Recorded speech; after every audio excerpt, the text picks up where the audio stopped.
Hello friends, welcome to my YouTube channel CTET Guru competition zone. Friends, मैं Ram sir आप लोगों को इस चैनल पे स्वागत करता हूँ। आज ये मेरा चैनल आप लोग को देने वाला एक बेहतरीन सेशन, जिस सेशन में फ्रेंड्स आज देखेंगे हम लोग आईएएस प्रीलिम्स के कंप्लीट क्वेश्चंस के आंसर्स। फ्रेंड्स, आज ज़्यादा डिटेल में नहीं जाएंगे, लेकिन सभी क्वेश्चंस के सॉल्यूशन आपको जरूर बता के जाएंगे, क्योंकि ज़्यादा डिटेल्स में जाने में टाइम टेकन ज़्यादा हो पाता है। 15-20 क्वेश्चन एंटर करने में ही हमें 45 मिनट्स का समय लग जाता है, जिनकी वजह से ज़्यादा टाइम ज़्यादा बड़ा हो जाता है सेशन।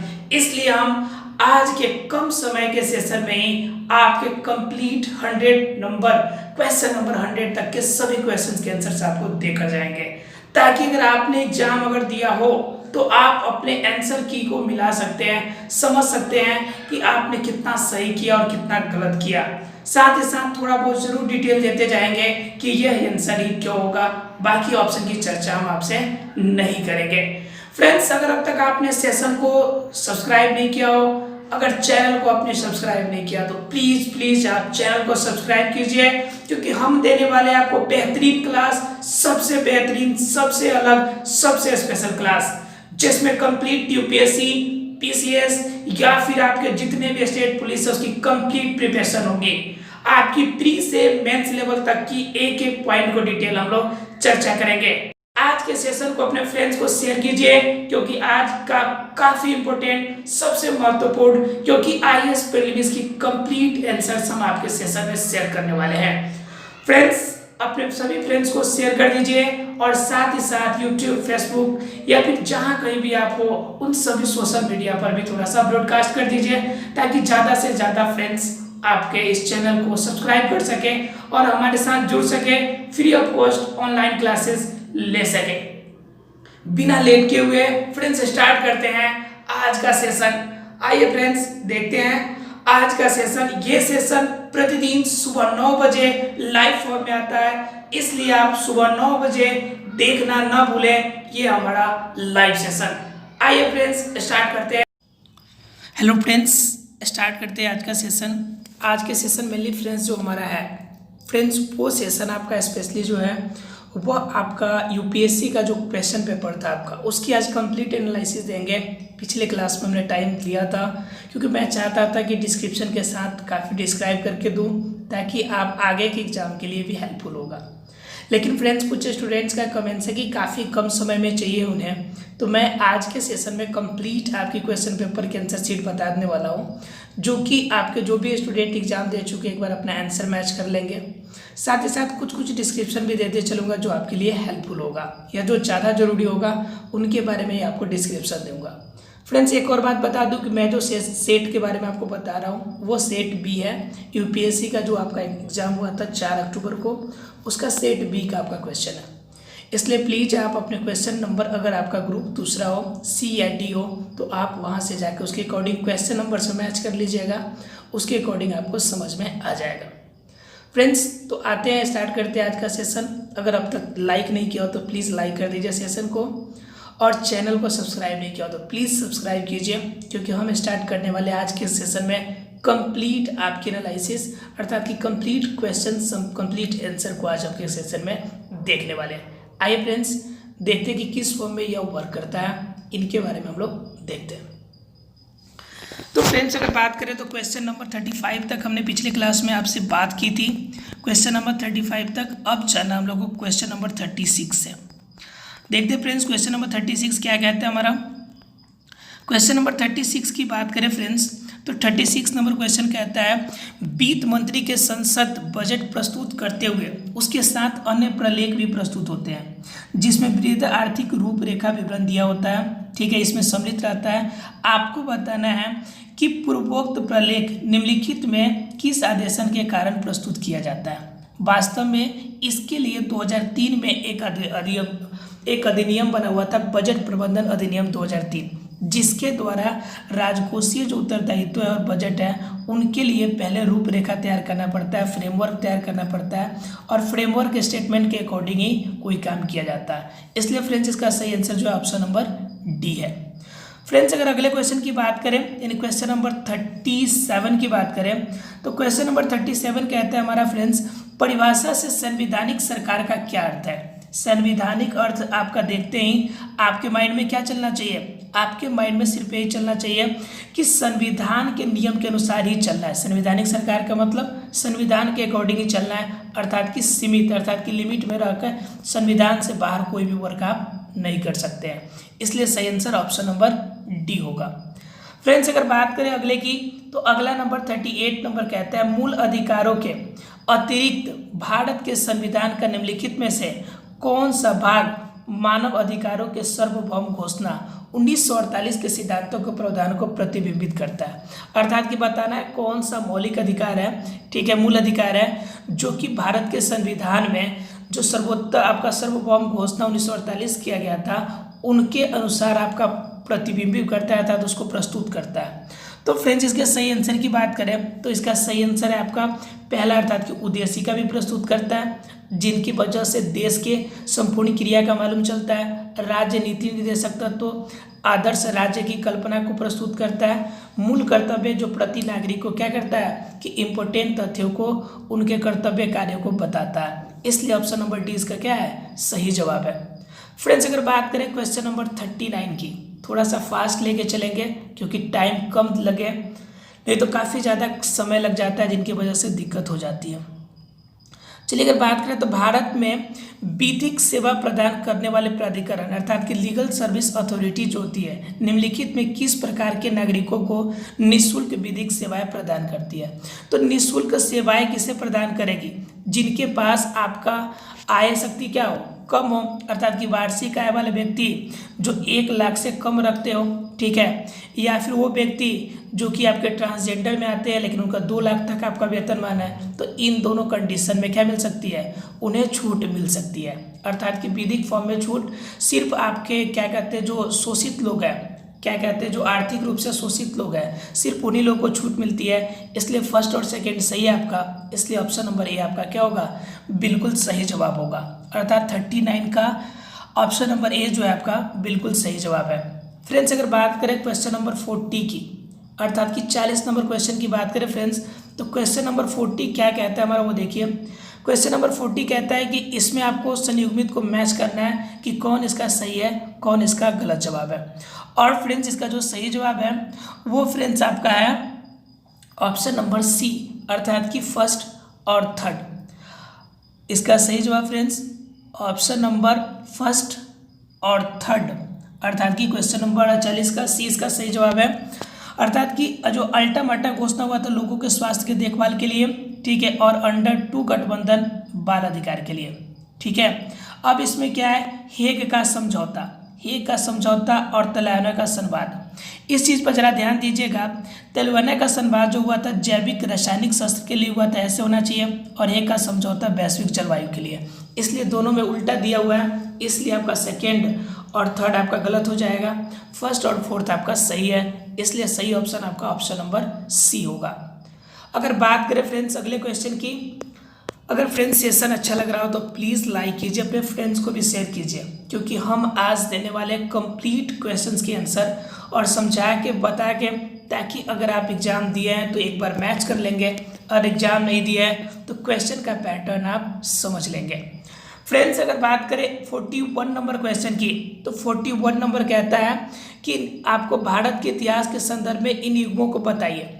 तो फ्रेंड्स इसका जो सही जवाब है सिर्फ एक ही सही है कि मिर्सीदार जो थे वो राज्य में नामित जो आपका राजस्व का दाता थे। आपने पढ़ा होगा कि आपके एक ऐसे भी आपके क्या कहते हैं, ऐसे भी धनी व्यक्ति थे जिन्होंने क्या कहते हैं झांसी की रानी को अपनी पूरी संपत्ति क्या करी थी, दान में दे दिया था। तो इस तरह से आपके मिर्सीदार भी एक ऐसे व्यक्ति थे जिन्होंने अपनी पूरी राजस्व जो थे वह दान के फॉर्म में दे दिए थे, इसलिए सही आंसर आपका ऑप्शन नंबर सी केवल 3 होगा। अगर बात करें फ्रेंड्स क्वेश्चन नंबर 42 की, तो क्वेश्चन नंबर 42 कहता है हमारा भारत में धार्मिक इतिहास के संदर्भ में निम्नलिखित कथनों पे जरा विचार कीजिए। तो कहता है कि अस्थावीरवादी महायान बौद्ध धर्म से संबद्ध है। दूसरा, लोकोत्तरवादी संप्रदाय बौद्ध धर्म के महासंघिक संप्रदाय की एक शाखा है। और तीसरा, महासंघिकों द्वारा बौद्ध के देवत्वरोपण के महायान बौद्ध धर्म को प्रोत्साहित करता है। तो फ्रेंड्स, इसका सही आंसर की बात करें तो सही आंसर इसका बी है, अर्थात कि केवल सेकेंड और थर्ड, अर्थात कि संप्रदाय बौद्ध धर्म की महासंघिक एक संप्रदाय की एक शाखा है। और दूसरी चीज कि जो बौद्ध धर्म है, बौद्ध धर्म ने महायान के बौद्ध धर्म को प्रोत्साहित किया है, इसलिए इसका सही आंसर आपका सेकेंड और थर्ड दोनों, अर्थात कि ऑप्शन नंबर बी इसका सही जवाब होगा। अगर फ्रेंड्स बात करें क्वेश्चन नंबर 43 की, तो क्वेश्चन नंबर 43 कहता है निम्नलिखित कथनों पर कथन औद्योगिक क्रांति के द्वारा 19वीं शताब्दी के पूर्वार्ध में भारत में पड़े प्रभाव की व्याख्या करता है। आपको बताना है कौन सा औद्योगिक क्रांति के प्रभाव है। तो औद्योगिक क्रांति के प्रभाव की बात करते हैं फ्रेंड्स, पहला नंबर जो ऑप्शन इसका सही जवाब है, भारत दस्तकारी उद्योग नष्ट हो गया। यानी जो ग्रामीण क्षेत्र पर जो उद्योग चलते थे, ग्रामीण लोग जो उद्योग करते थे, लघु और कुटीर उद्योग, वो समाप्त हो गया, क्योंकि औद्योगिक क्रांति से बड़ी बड़ी फैक्ट्री और कंपनियां बनने लगी। दूसरी नंबर चीज़, जो इंडिया की रॉ मटेरियल थी वो डायरेक्ट कहाँ जाने लगी, वो फॉरेन जाने लगी, और वहाँ से सिर्फ और सिर्फ प्रोडक्ट हमारे पास अवेलेबल होने लगा। इस वजह से ग्रामीण उद्योग, कुटीर उद्योग, लघु उद्योग ये सभी नष्ट हो गए। इसलिए सही इसका आंसर क्या होगा, ऑप्शन नंबर ए होगा। देखते फ्रेंड्स, क्वेश्चन नंबर 44 की अगर बात करें तो कहते हैं निम्नलिखित इतिहास की रचना में घटनाओं के बारे में आपको जरा सा विचार करना है। तो इसमें क्या विचार करना है वो देख लीजिए कि कौन आपका किसके बाद हुआ था, कौन पहले हुआ था। तो पहले की अगर बात करें फ्रेंड्स, तो महादेव वर्मन जो थे, ये सबसे पहले इन्होंने पल्लव सत्ता की स्थापना की थी, ठीक है। उसके बाद क्या हुआ, इनके बाद महादेव वर्मन के बाद आपका पाल राजवंश बना, अर्थात कि गोपाल ने पाल राजवंश की करी, अर्थात कि दो के बाद क्या चौथा। उसके बाद अगर पाल की बात करें तो उसके बाद क्या हुआ, प्रतिहार वंश बना, अर्थात कि एक बना।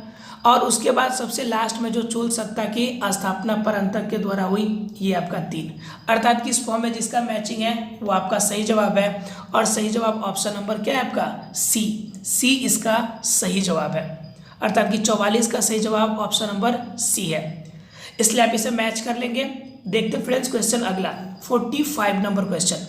अगर आपको कोई डाउट हो तो आप फिर से देख लीजिएगा रिपीट करके, क्योंकि मुझे कम समय में आपको पूरे आंसर देके जाना है। अभी तक आपका 10 मिनट बीत चुका है और मुझे 15 मिनट में और ख़त्म करने पूरे पॉइंट। निम्नलिखित में से कौन सा उपवाक्य उत्तर हर्षकालीन स्रोतों में प्रायः उल्लिखित हुंडी के स्वरूप की परिभाषा बताता है। हुंडी किससे कनेक्टेड है, तो हुंडी उस समय, जिस समय हर्ष के काल था, हर्ष के समय विनिमय पत्र को, अर्थात कि लेन देन वाले मामले को, अर्थात क्या सेल और आपका परचेज जो होता है, इनके बारे में बताता था। अर्थात कि विनिमय पत्र खरीद बिक्री के बारे में हर्षकालीन है, तो हुंडी वर्ड यूज किया जाता था, जो कि विनिमय पत्र का आपका एक पार्ट है। तो इसलिए आप इसे याद रखेंगे। कॉमन चीज़ें हैं जो कि आप लोगों ने पढ़ा होगा जीएस में। अगर नहीं पढ़ा है तो आप हमारे साथ बने रहिए, हम आपको हर एक टॉपिक देंगे जो आपके एग्जाम के लिए काफ़ी इंपॉर्टेंट है। बात करें फ्रेंड्स क्वेश्चन नंबर 46 की, तो 46 नंबर कहता है स्वतंत्रता संग्राम के समय लिखी हुई सखाराम गणेश देवस्कर की पुस्तक देशेर कथा के संदर्भ में आपका कौन सा जो कथन है बिल्कुल सही है। तो इनके कथन की बात करें फ्रेंड्स, तो इसमें कहता है आपका, वो देखिए इसका कथन जो है आपका तीनों सही है। क्यों? क्योंकि इन्होंने इस पुस्तक में औपनिवेशिक राज्य के बारे में चर्चा किया। दूसरा नंबर चीज कि इस पुस्तक में स्वदेशी जो नुक्कड़ नाटक है, अर्थात कि छोटे स्तर पर जो नाटक किए जाते हैं, उन लोकगीतों को प्रेरित किया है। और लास्ट नंबर जो है, इनके अकॉर्डिंग देवस्कर को देश के नाम से जाना जाता है। इसलिए आपका तीनों ऑप्शन इसके सही जवाब है। इसलिए इसका सही answer option number D, first, second और थर्ड तीनों होगा। ठीक है, स्वतंत्रता संग्राम के समय लिखा गया था, जिन्होंने उसमें अपने विदेशी राज्य, नुक्कड़ नाटक और आपके देश के बारे में कुछ बातें बताई गई थी। इसलिए इसका सही आंसर फर्स्ट, सेकेंड और थर्ड तीनों होगा। ऑप्शन नंबर डी में वो गिवन है। देखते हैं फ्रेंड्स अगला क्वेश्चन नंबर 47, गांधी इरविन समझौता कब हुआ था, इनसे रिलेटेड क्या है। तो देखिए गांधी इरविन समझौता के पीछे का रीजन क्या हो, देखिए कि हमने आपको बताया था इसके बारे में, तो हमने आपको चर्चा कर दिया था, इसके बारे में आपको बता दिया था गांधी इरविन समझौता के बारे में, क्योंकि यह आपका क्या कहते हैं, जब हम आपको पढ़ा रहे थे अभी संविधान के बारे में, तो उस कंडीशन में हमने आपको बताया था। यह हालांकि समझौता जो था 5 मार्च 1931 का था। यह समझौता जो हुआ था 5 मार्च 1931 को। और जो हमारे देश के अंदर जो साइमन कमीशन आया था, उस साइमन कमीशन के कारण देश के अंदर क्या हुआ था कि उस बातों को मानने से लोगों ने इनकार किया था। तो 1930 से लेकर 1932 तक गोलमेज सम्मेलन हुआ था। तो 1930 में कोई नहीं गया था। तो 1931 में ऐसा हुआ कि क्या कहते हैं, ब्रिटिश गवर्नमेंट ने सोचा कि कांग्रेस की तरफ से आपका कोई जाए, तो उनके लिए वो चाहा कि गांधी जी जाए, और इसके लिए गांधी जी उस समय जेल में थे, इसलिए उन गांधी जी को उसमें छोड़ाने की बात कही गई। अर्थात क्या, राउंड टेबल कॉन्फ्रेंस में भाग लेने के लिए कांग्रेस को क्या किया गया, आमंत्रित किया गया। और इस आमंत्रण के लिए क्या किया गया, इस आमंत्रण के लिए उन्हें जेल से छुड़ाना जरूरी था। तो ये पहला नंबर था बात कि राउंड टेबल कॉन्फ्रेंस में भाग लेने के लिए कांग्रेस को आमंत्रित करना। दूसरे नंबर अगर बात करें हम लोग, तो दूसरा नंबर कहता है आपका असहयोग आंदोलन के संबंध में जारी किए गए अध्यादेश वापस लेना। असहयोग आंदोलन में जितने भी लोगों को अपने अंदर लिया था, जो भी उन पे अध्यादेश जारी किया गया था उसके विरोध में, उन्हें बोला कि अगर वापस लेंगे तब भी हम आपके इस गोलमेज सम्मेलन में हिस्सा लेंगे, इसलिए यह भी वापस लिया गया। और आपका तीसरा नंबर, पुलिस के जातियों के जांच करने तो गांधी जी का सुझाव को स्वीकृति, यह बिल्कुल भी नहीं किया गया। गांधी जी बोले थे कि उनकी सुझाव लिया जाए, लेकिन ब्रिटिश गवर्नमेंट ने इस बात को नहीं मानी थी। और लास्ट ऑप्शन कहता है केवल उन्हीं कैदियों की रिहाई करना जिन पर हिंसा का अभियोग नहीं है, इस बात को इन्होंने बोला था, इसलिए इन चीज़ों को माना गया था। फर्स्ट, सेकेंड और फोर्थ इसका सही जवाब है, इसलिए ऑप्शन नंबर बी आपका बिल्कुल सही है। इस बारे में हम चर्चा अपने क्लास में कर चुके हैं। अगर आपने पिछला सेशन हमारा नहीं देखा है तो आप पीछे के सेशन यूपीएससी का एक ग्रुप है, सॉरी प्लेलिस्ट है, उसमें जाकर देख सकते हैं। एक एक पॉइंट का डिस्क्रिप्शन हमने किया है। फ्रेंड्स, अगर बात करें हम लोग 48 नंबर क्वेश्चन की, तो 48 नंबर क्वेश्चन क्या कहता है हमारा, अस्पृश्य समुदाय के लोगों को लक्षित कर प्राथमिक मासिक पत्रिका बीटाल विध्वंसक जो था किसके द्वारा आपका प्रस्तुत किया गया था, तो ये थे आपके गोपाल बाबा पलंकर ने क्या किया था, एक बुक लिखा हुआ था, ठीक है, जिसे बीटाल विध्वंसक के नाम से जाना जाता है, ठीक है। और यही आपके स्पेशली लक्षित किया गया था कौन, जो छोटे अस्पृश्य समुदाय के लोग थे उनको।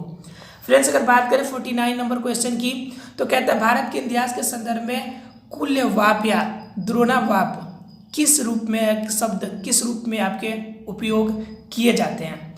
तो फ्रेंड्स, इसका जो सही आंसर है आपका ऑप्शन नंबर है भूमाप, अर्थात कि जमीनी माप तौल के लिए इसका यूज किया जाता है, मापने के फॉर्म में इसका यूज किया जाता है भूमाप के लिए।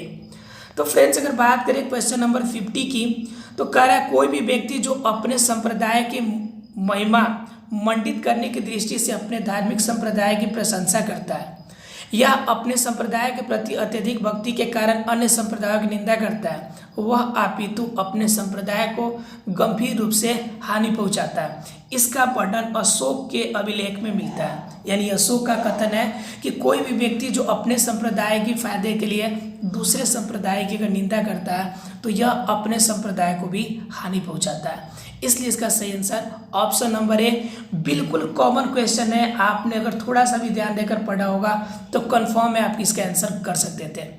फ्रेंड्स, अगर बात करें आगे की 51, कृषि में फर्टिगेशन का मतलब होता है कभी भी आप क्या कहते हैं खेतों में अगर लगाएं, खेतों में अगर बीज डालते हैं, क्या कहते हैं उर्वरक डालते हैं फर्टिलाइजेशन, तो फर्टिलाइजर डालने से पहले क्या किया जाता है, इससे पहले पानी के अंदर अर्थात कि लिक्विड के अंदर घोल दिया जाता है ताकि आसानी से हम लोग फर्टिलाइजर के साथ साथ पानी की कमी को भी पूरा कर सकें। तो यह हमारा कृषि में फर्टिगेशन के नाम से जाना जाता है। तो बताइए फ्रेंड्स, इससे क्या क्या फ़ायदे हैं उनके बारे में अगर बात करें हम लोग, तो इनके फ़ायदों की बात करें तो पहला नंबर, सिंचाई के जो जल होते हैं, सिंचाई जल की क्षारीयता को नियंत्रण संभव है, यानी कि सिंचाई के लिए जो जल चाहिए इसकी क्षारीयता को नियंत्रित करता है। दूसरा नंबर अगर बात किया जाए तो रॉक फॉस्फेट और सभी फॉस्फेट उर्वरक, ये कह रहा है सिर्फ फॉस्फेट उर्वरक की बात, तो सिर्फ फॉस्फेट उर्वरक की बात तो नहीं है, आप अन्य फर्टिलाइजर का भी यूज कर सकते हैं, इसलिए सेकेंड नंबर गलत हो गया। तीसरा नंबर, पौधे के लिए पोषक बढ़ी हुई मात्रा में सुलभ किए जा सकते हैं, बिल्कुल सही चीज़ है, सभी पोषक तत्व अवेलेबल होगा। चौथा नंबर, रासायनिक पोषकों के निचालन में कमी संभव है, इसलिए 4 नंबर भी सही। इसका सही जो आंसर होगा फ्रेंड्स वो होगा आपका फर्स्ट, थर्ड और फोर्थ, अर्थात कि ऑप्शन नंबर सी इसका जो होगा वह सही जवाब होगा। फर्टिगेशन मैंने अभी बताया था आपको, जब स्टार्ट किया था पॉइंट तो हमने बताया था आपको कि इसमें आईएफएस के बारे में जोड़ दिया गया है, और आईएफएस के जोड़ देने का मतलब है कि फॉरेस्ट्री से आपके क्वेश्चंस ओबियसली रहने वाले हैं ज़्यादा, इसलिए अब आपको एग्रीकल्चर पार्ट पर भी ध्यान देने की ज़रूरत है, जो भी स्टूडेंट 2021 के आपके लक्ष्य करते हैं उनके लिए, और जो भी स्टूडेंट मेंस में बैठने वाले हैं उनके लिए मैं स्ट्रेटजी बताऊंगा कि आईएफएस के जो आपके एग्रीकल्चर से क्वेश्चन होंगे, किस तरह के क्वेश्चन होंगे, उनका मैं संकलन आपके लिए लेके आऊँगा, इसलिए आप हमारे चैनल पर लगातार बने रहिए। क्वेश्चन नंबर 52 की बात करें फ्रेंड्स, तो निम्नलिखित पे विचार करना है कि कौन से आपके अयस्क नॉर्मल रूप में इंडिया में पाए जाते हैं। तो इंडिया की बात की जाए तो क्रोमाइट, कैनाइट, ठीक है, और सेलेमाइट, ये तीनों आपके इंडिया में पाए जाते हैं। क्रोमाइट क्रोमियम का, ठीक है, और आपका ग्रेनाइट और ये एल्युमिनियम के अयस्क के फॉर्म में आपके इंडिया में पाए जाते हैं। तो इसलिए आप समझ सकते हैं इसका सही आंसर सेकेंड, थर्ड और फोर्थ, ऑप्शन नंबर डी इसका सही जवाब है। फ्रेंड्स अगर अगले क्वेश्चन की बात करें, क्वेश्चन नंबर 53 की, तो क्वेश्चन नंबर 53 कहता है महासागर औसत तापमान के संदर्भ में निम्नलिखित में से कौन सा सही है। इसका सही जवाब है फ्रेंड्स सिर्फ ऑप्शन नंबर सेकेंड, अर्थात क्या, ओमिटी को जनवरी या मार्च में एकत्रित किया जाता है, और यह हमें निर्धारित करता है कि मानसून कब आने वाली है, इस बात को हमें डिनोट करता है, इसलिए इसका आंसर ऑप्शन नंबर बी बिल्कुल सही जवाब है। ओमिटी का मतलब होता है, OMT का मतलब होता है क्या, तो ओशन मीन टेम्परेचर, अर्थात कि ओशन महासागरों के टेम्परेचर जो होती है उसके अकॉर्डिंग हम वर्षा का निर्धारण कर सकते हैं, क्योंकि महासागर से जो आपकी हवा चलती है, महासागरों से निकलने वाली हवा की वजह से ही तूफान और बारिश जो होती है ज़्यादातर आते हैं, इस वजह से इनके टेम्परेचर के अकॉर्डिंग हम पता लगा सकते हैं कि मानसून कब आएगा। अगर बात करें फ्रेंड्स 54 नंबर की, तो 54 नंबर कहता है भारत में उर्वरकों के संदर्भ में रसायन आपका कथन पर जरा विचार कीजिए, इन कथनों पे करना है आपको विचार। तो इसका क्या कहता है आपको कि इसका जो सही आंसर है फ्रेंड्स, पहले हम आंसर ही बता देते क्योंकि टाइम कम है। बी नंबर, अर्थात कि अमोनिया जो यूरिया बनाने में काम आता है वो प्राकृतिक गैस उत्पन्न होता है। दूसरी नंबर चीज़, जो सल्फर प्राप्त होता है वो फास्फोरिक अम्ल उर्वरक के कच्चा माल है और तेल शोधन कारखाने से आपको प्राप्त होता है, इसलिए आपका सही आंसर 2 और 3 दोनों है। फ्रेंड्स अगर अगले की बात करें, आप याद रखिएगा एग्रीकल्चर को इतना शामिल कर दिया है कि अगर एग्रीकल्चर पार्ट आपके पास नहीं हो तो इस एग्जाम में कुछ बेहतर करना बहुत ही मुश्किल है, इसलिए अब एग्रीकल्चर पार्ट पे आपको एग्रो पार्ट पे बिल्कुल फोकस करना है 100%। इसलिए मेंस में जो भी स्टूडेंट बैठने वाले एक बार इस चैनल को सब्सक्राइब जरूर कर लेंगे, क्योंकि हम आपको बताएंगे कि एग्रीकल्चर को कैसे कवर करना है आपको कम समय में। कह रहा है फ्रेंड्स भारत के मरु राष्ट्रीय उद्यान के संदर्भ में निम्नलिखित में से कौन सा कथन सही है, अर्थात कि डिजर्ट नेशनल पार्क जो है उनके बारे में इसमें क्या सही है। तो इनके बारे में अगर बात करें फ्रेंड्स, तो इसमें देखिए कि इसमें जो सही है आपका ऑप्शन नंबर सी, फर्स्ट और थर्ड जो आपका सही है। यह 2 जिलों में, अर्थात कि जैसलमेर और बाड़मेर 2 डिस्ट्रिक्ट है आपके राजस्थान के, इन 2 डिस्ट्रिक्ट पे काफ़ी ज़्यादा विस्तृत है। और तीसरे जो ऑप्शन है यह ग्रेट इंडियन बस्टर्ड के प्राकृतिक आवासों में से एक है, इसलिए फर्स्ट और थर्ड इसका सही जवाब है। और जिले के नाम पूछा होता तो आप जैसलमेर और बाड़मेर दे सकते थे। आइए फ्रेंड्स देखते हैं अगला क्वेश्चन। अगला क्वेश्चन है फ्रेंड्स 56, सियाचिन हिमनद कहाँ स्थित है। सियाचिन हिमनद की अगर बात करें फ्रेंड्स तो हम आपको दिखाते हैं सियाचिन हिमनद कहाँ स्थित है। पहले एक बार आप मैप में देखने की कोशिश कीजिए। तो फ्रेंड्स ये देखिए मैप में आपका कहाँ है सियाचिन, ये रहा सियाचिन आपका ग्लेशियर, ठीक है। अब सियाचिन ग्लेशियर को जरा सा ध्यान दीजिएगा आप, सियाचिन ग्लेशियर कहाँ है, ये देखिए आपका अक्षाई चीन है। अक्षाई चीन जो है आपका, ये रहा आपका अक्षाई चीन, और अक्षाई चीन से आपका क्या है, किस साइड में है, तो ये आपके साउथ एरिया में, क्योंकि सियाचिन यहाँ पे है तो साउथ हो गया। उसके बाद लेह की बात करें तो लेह से ज़्यादा क्या है, नॉर्थ एरिया में है। ठीक है फ्रेंड्स, तो इसलिए इस फॉर्म में आपका ये बिल्कुल कॉर्नर पे स्थित है। इस चीज़ को आप देख लीजिए और इसी के बेस पे आपको आंसर करना है। ठीक है, ये पॉइंट आप देख रहे हैं सियाचिन। अब देखिए ऑप्शन में क्या दे रहा है, लद्दाख के पास में है, कारगिल के सटे हुए आपका, यहाँ पे देखिए आपका काराकोरम जो है आपका, ये काराकोरम आपकी जो दर्रा है उसके पास में स्थित है। उसके बाद क्या, बलिस्तान के पास में यहाँ पे स्थित है। उसके बाद इस तरह से देख सकते हैं, इसके चारों तरफ से चौहद्दी आप देख लीजिए, उसके अकॉर्डिंग आप समझ सकते हैं कि यह कहाँ पर है, सियाचिन ग्लेशियर। ये देखिए जम्मू कश्मीर और लेह से आपकी श्रीनगर से आपकी किस फॉर्म में चली जा रही है, ये जनरली श्रीनगर से अगर आप कंपेरिजन कीजिएगा तो जनरली यह आपकी चली जा रही है ईस्ट और नॉर्थ के कॉर्नर पे। तो अब देखते हैं इसके ऑप्शन में क्या दिया हुआ है, क्या कहना चाहता है ऑप्शन में। फ्रेंड्स इसमें क्या कह रहा है कि अक्साई चीन के पूरब में, जबकि वहाँ पे क्या था, हमने देखा था कि वेस्ट में है, अर्थात कि पश्चिम में था। लेह के कह रहा है पूरब में, जबकि वहाँ पर हमने देखा था किस में है, नॉर्थ डायरेक्शन में। गिलगिट के आपका क्या है, नीलगिरी के कह रहा है उत्तर में है, जबकि यहाँ पर आपका देखा था हमने ईस्ट साइड में है। तो एक ही ऑप्शन बचता है आपका, कौन, ऑप्शन नंबर डी जो होगा इनका बिल्कुल सही जवाब होगा। बताओ फ्रेंड्स क्लियर है कि नहीं। बिल्कुल हम आपको मैप भी दिखाएंगे, मैप के अकॉर्डिंग पढ़ाएंगे बाबू, कि एक भी पॉइंट आपका छूटने वाला बिल्कुल भी नहीं है। इसलिए प्लीज़ चैनल को सब्सक्राइब कीजिए और हमारे सेशन को लाइक कीजिए, ज़्यादा से ज़्यादा फ्रेंड्स को शेयर कीजिए। हम आपको देंगे कंप्लीट प्रिपरेशन IAS-PCS की, कोई भी पॉइंट आपका छूटने वाला नहीं है, वो भी फ्री ऑफ कॉस्ट। इसलिए फ्रेंड्स देखें 57 क्वेश्चन कहता है भारत के इतिहास के संदर्भ में जरा विचार कीजिए कि कौन सा सही है। तो देखिए यहाँ पे सीधा भिलसा देखते ही मध्य प्रदेश, ठीक है, भिलाई भिलसा, ठीक है, मध्य प्रदेश, कोई दिक्कत वाली बात नहीं है। उसके बाद गिरनार, अगर आपने पढ़ा होगा, अगर आपने थोड़ा सा भी अगर पढ़ा होगा क्या कहते हैं वो प्राचीन भारत के बारे में, तो आपको पता होगा गिरिनगर कहाँ पे है, गुजरात में स्थित है। इसलिए फर्स्ट और थर्ड तो बिल्कुल सही है, और चौथे की आपका बात करना नहीं है, दो ऑप्शन यहाँ पे मैच कर रहे हैं, इसलिए ऑप्शन नंबर ए इसका क्या होगा, सही जवाब होगा। एक और बात फ्रेंड्स हम आपको बता दें, इसी सेशन में बताते चले कि अब प्राचीन भारत से जो आपका एंशिएंट इंडिया था, एंशिएंट इंडिया से काफ़ी कम क्वेश्चन आते हैं। अब आपके प्री लेवल के लिए एंशिएंट इंडिया को ज़्यादा पढ़ने की ज़रूरत नहीं है, आपको पढ़ने की ज़रूरत है मॉडर्न से।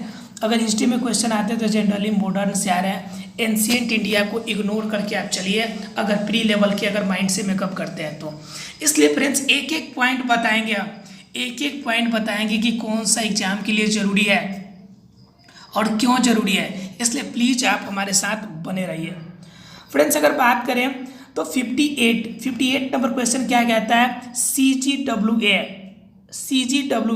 के अकॉर्डिंग आपको कथनों पे क्या करना है, जरा विचार करना है कि यह आपका कौन सा सही है और कौन सा इसमें गलत है। तो इनके पॉइंट पर अगर विचार कर फ्रेंड्स, तो ये कहता है 58 नंबर क्वेश्चन जो हमारा है उसका जो सही आंसर की अगर बात करें कि कौन सा पॉइंट इसमें सही बताता है हमें, तो इसमें देखिए जो आपका ये CGWA का निर्माण पर्यावरण अधिनियम के अंतर्गत हुआ है, बिल्कुल सही है। विश्व में भूजल सिंचाई के अंतर्गत सबसे अधिक क्षेत्र भारत में है, ये भी सही है।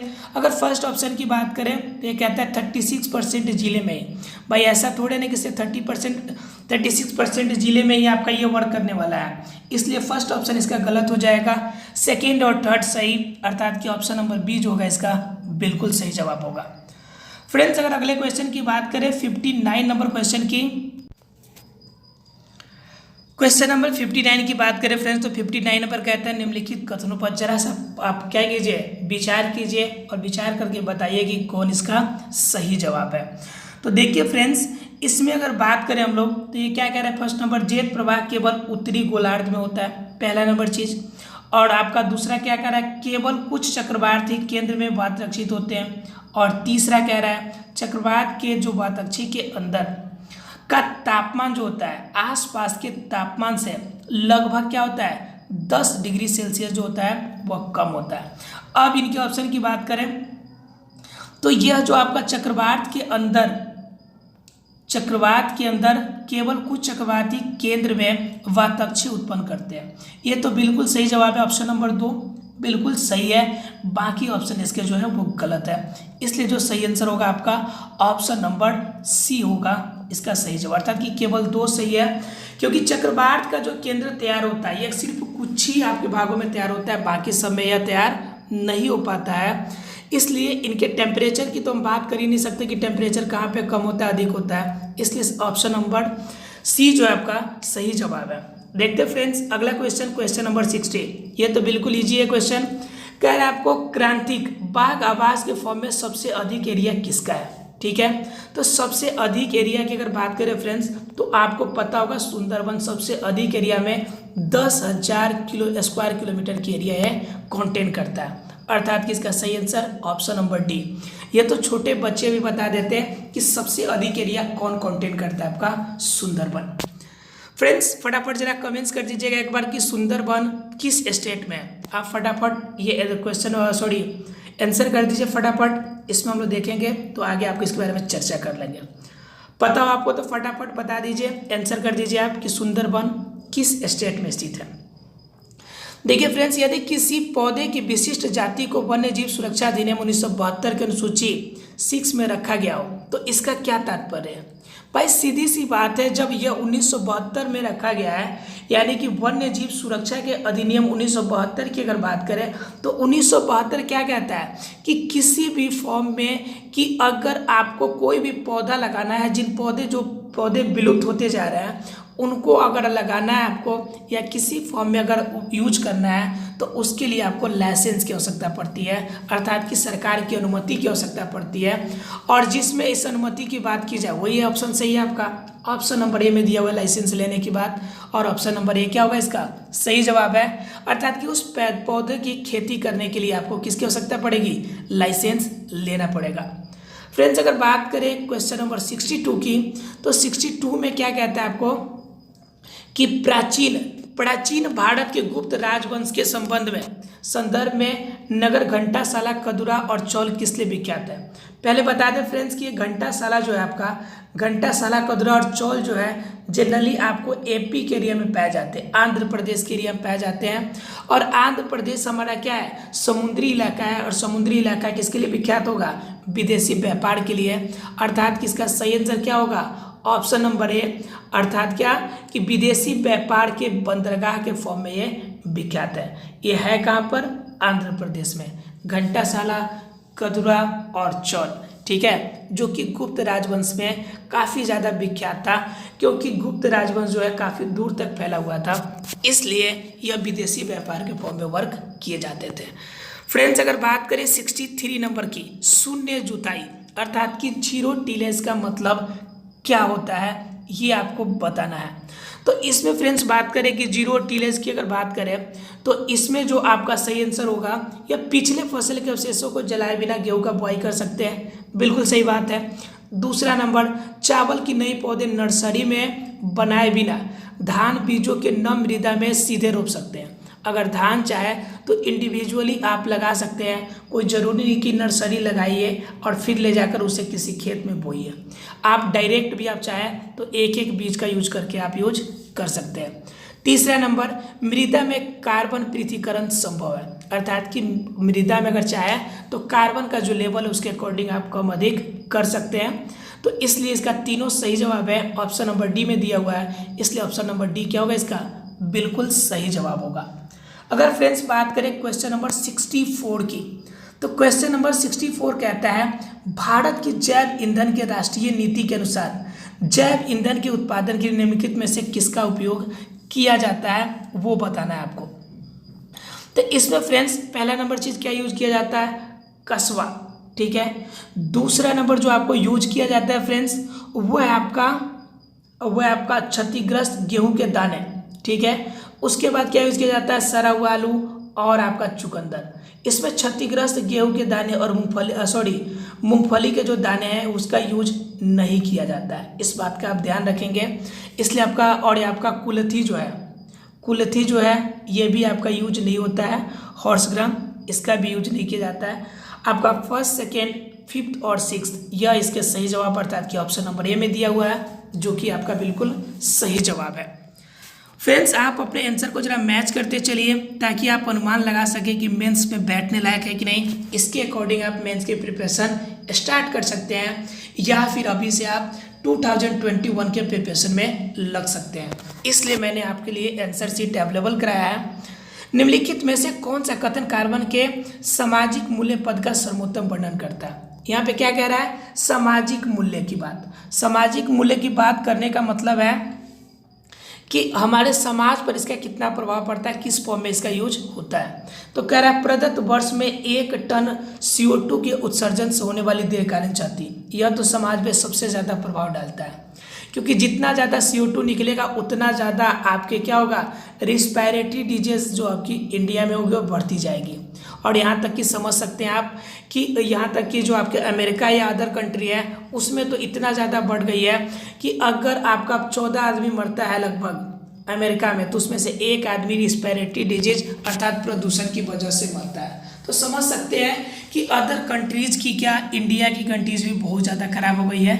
ख़ास तौर से अगर बात करें तो जहाँ पे इंडस्ट्रियल एरिया है आपका, अगर सबसे ज़्यादा प्रोबेबली बात किया जाए तो आपका जो नई दिल्ली है वो ज़्यादा प्रभावित इलाका, नोएडा है ये ज़्यादा प्रभावित इलाका है। ऑप्शन नंबर ए इसका सही जवाब है। बात करें फ्रेंड्स क्वेश्चन नंबर 66 की, तो क्वेश्चन नंबर 66 कहता है भारत के दालों के संदर्भ में आपका क्या कहना है।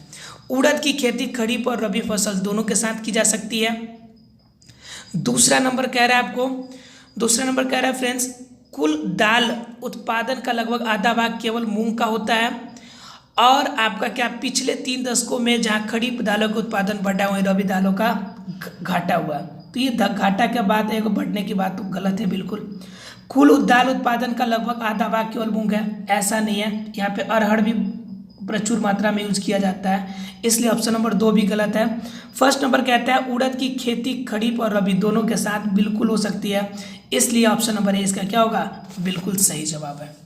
देखते हैं फ्रेंड्स क्वेश्चन नंबर 67, यह कहता है यह फसल प्रकृति की है और उनके लिए कठोर पाला हानिकारक है। विकास के लिए कम से कम 210 पाला रहित दिवस, 50 से 100 सेंटीमीटर वर्षा की आवश्यकता पड़ती है।